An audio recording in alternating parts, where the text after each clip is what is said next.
උදේ පාන්දර අලි ඇවිල්ලා මේ පේනවනේ කෙහෙල් ගස් ටික කැන් තියෙන ඒවා ඔක්කොම කාලා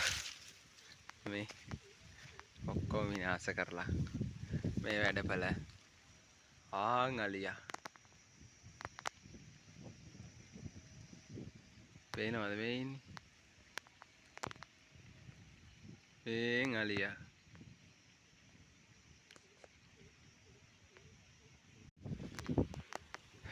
උදේ පාන්දර අලි ඇවිල්ලා මේ පේනවනේ කෙහෙල් ගස් ටික කැන් තියෙන ඒවා ඔක්කොම කාලා මේ ඔක්කොම විනාශ කරලා මේ වැඩපළ ආන් අලියා පේනවද මේ ඉන්නේ මේන් අලියා